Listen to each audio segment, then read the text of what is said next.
तर शिवसेनेचे ज्येष्ठ नेते आणि माजी मुख्यमंत्री मनोहर जोशी यांचं आज सकाळी निधन झालेलं आहे.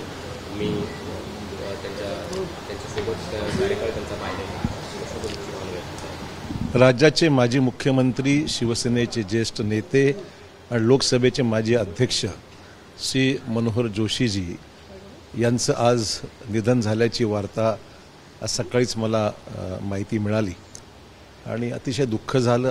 अर्थात वृद्धपकाळाने ते आजारी होते, त्यांची तब्येतही बरोबर नव्हती, परंतु अचानक असं काही घडेल असं वाटलं नव्हतं. मी त्यांना फार जवळून ओळखलेलं आहे, त्यांच्याबरोबर सहवास माझा नेहमी राहिलेला आहे. विशेषतः राज्याचे मुख्यमंत्री असताना आम्ही विरोधी पक्षात होतो, विधान परिषदेमध्ये मी सदस्य होतो आणि त्या कालावधीमध्ये अनेक वेळा सभागृहात खटके जरी उडाले असले तरी मनोहर जोशींनी आम्हाला अतिशय सन्मानाची वागणूक दिली आणि जी मी सरांकडे व्यक्तही केली होती की सर, आपण शिवसेनेचे मुख्यमंत्री आहात, आम्ही काँग्रेसमध्ये आहोत, तरीसुद्धा आम्हाला तुम्ही चांगल्या पद्धतीने मानसन्मान आमचा राखता, ही आम्हाला खूपच आपल्याबद्दल आदर आहे, असं मी त्यांना वेळोवेळी बोलून दाखवलं होतं. त्यांचा राजकीय प्रवास दीर्घ राहिलेला आहे. नगरसेवक, त्यानंतर महापौर, विधानसभा, विधान परिषद, लोकसभा, केंद्रीय मंत्री, मुख्यमंत्री आणि मग राज्याला, देशामध्ये सर्वोच्च सभागृहाचे अध्यक्ष म्हणून त्यांनी काम केलं. असा खूप लांबचा पल्ला त्यांनी राजकीय क्षेत्रामध्ये आणि सामाजिक क्षेत्रामध्ये त्यांचा राहिलेला आहे. शिवसैनिकांशी अतिशय जवळचे संबंध राहिलेले आहेत. उद्धवजी ठाकरे यांचे जवळचे विश्वासू सहकारी म्हणून त्यावेळेसच्या काळामध्ये श्री राज ठाकरे आणि उद्धव ठाकरे या दोघांनाही सांभाळून घेण्याचं काम आणि त्यांनीसुद्धा तेवढाच मानसन्मान श्री मनोहर जोशी यांना दिला होता, हे आम्ही विसरू शकत नाही आणि त्यामुळे त्यांच्या निधनाने आम्हा सर्वांना अतिशय दुःख झालेलं आहे. त्याचबरोबर राज्यातले भाजपचे आमदार श्री राजेंद्र पाटणी यांचंसुद्धा आज निधन झाल्याची वार्ता मला समजली. राजेंद्र पाटणी हे वाशिम जिल्ह्यातील कारंजा विधानसभा मतदारसंघातील एक अभ्यासू आमदार म्हणून आम्ही सर्वांना परिचित होते. मी मंत्री असताना अनेक वेळा सार्वजनिक कामं घेऊन आपल्या मतदारसंघात ते माझ्याकडे आल्याचं मला स्मरणात आहे. एक अभ्यासू आमदार, जिद्दीने काम करणारे आणि भाजपचे एक निष्ठावंत कार्यकर्ते म्हणून त्यांचा नावलौकिक होता. त्यांच्याही कुटुंबाच्या दुःखात आम्ही सर्व सहभागी आहोत. वेगळा प्रश्न, आज तुम्ही भाजपमधून खासदार झाल्यानंतर पहिल्यांदा तुमच्या मतदारसंघात जात आहात, तिथल्या कार्यकर्त्यांच्या भेटीगाठी करणार, कसं असणार आहे? नाही, मी आज मधल्या 8-10 दिवसापासून मुंबईच्या सर्व राजकीय घडामोडीमध्ये मी इथे व्यस्त होतो आणि त्यामुळे मतदारसंघात आणि जिल्ह्यातसुद्धा मी गेलो नव्हतो. त्यामुळे आज मी मुद्दाम जात आहे, तिथे मी माझ्या कार्यकर्त्यांची भेट घेणार आहे.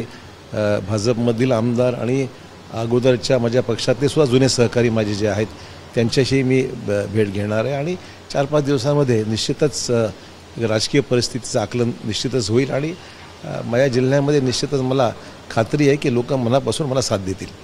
काल सर निवडणूक आयोगानं शरद पवार गटाला तुतारी वाजवणारा माणूस हे चिन्ह बहाल केलेलं आहे. मागच्या काही दिवसापासून या चिन्हाची प्रतीक्षा होते आणि सुप्रीम कोर्टाच्या निर्देशानुसार हे चिन्ह आता बहाल करण्यात आलेलं आहे. ठीक आहे, बरं झाला निर्णय झाला, झालेला आहे. अर्थात नवीन चिन्ह ते लोकांच्या मनामध्ये रुजवायला, लोकांना परिचित व्हायला वेळ लागू शकतो, पण ठीक आहे, केव्हा ना केव्हा ते देणं अपेक्षितच होतं. एकंदरीत राजकीय परिस्थिती बघता जागा वाटपाच्या चर्चा या दोन्हीकडे अडलेल्या बघायला मिळतात. महायुती असो, महाविकास आघाडी. महाविकास आघाडीमध्ये काँग्रेसमध्ये तुम्ही असताना तुम्ही त्याचं नेतृत्व सुद्धा करत होता, तुम्ही त्या चर्चामध्ये सहभागी होत होता. मात्र एकंदरीतच महाराष्ट्राची ही राजकीय स्थिती जवळ येऊ घातलेल्या निवडणुका आणि जागा वाटपाची कुठलीच अंतिम चर्चा न होणं, याकडे कसं?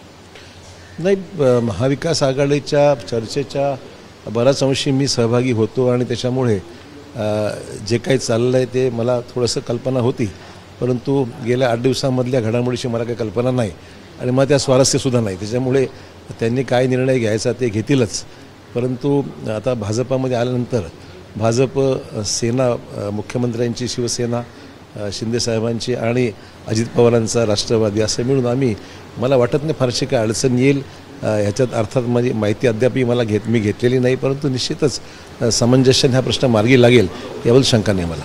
बारामतीत सर आपण पाहतो की लोकसभा निवडणुकीच्या अनुषंगानं जोरदार तयारी पाहायला मिळते. तिकडे सुनेत्रा पवार तयारी करतात, दुसरीकडे सुप्रिया सुळे तयारी करतायत.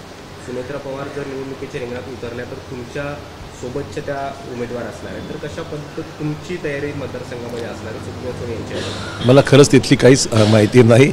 अजित पवार म्हणतील त्या पद्धतीने आम्ही त्यांना समर्थन साथ देऊ. सर, काल झिशान सिद्दीकी यांनी अतिशय गंभीर आरोप केलेले आहेत काँग्रेसवर. काँग्रेस पक्षामधनं इतके जण वरिष्ठ नेते का जात आहेत नावही ते बोललेले आहेत. तर मुस्लिम समुदायाचा वापर फक्त काँग्रेस करते, मुस्लिमांना कुठेही स्थान नाही. अल्पसंख्याक मला वाटतं की आता मी काँग्रेसमधून बाहेर पडल्यामुळे काँग्रेसच्या संदर्भात मला काही बोलण्याची इच्छा नाही आहे. कालांतराने चित्र स्पष्ट होईल लोकांच्या मनात काय. तसं तुम्ही मतदारसंघात जात आहात, अनेक ठिकाणी बॅनर लागलेले आहेत, मात्र काही बॅनरवरती खासदार प्रतापराव चिखलीकर आणि गिरीश महाजनचा असं आहे की मला याची काहीच कल्पना नाही आहे, कारण की स्थानिक तिथले जे कार्यकर्ते आहेत त्यांनी जे काही करायचं ते केलं असेल. मी बघू, तसं काही विषयच नाही ना. म्हणजे मला काही तसं फार मोठं फोटो कोणाचे लावले आणि न लावले यातून काही राजकीय काही चित्र वेगळं आहे असं म्हणायचं कारण नाही.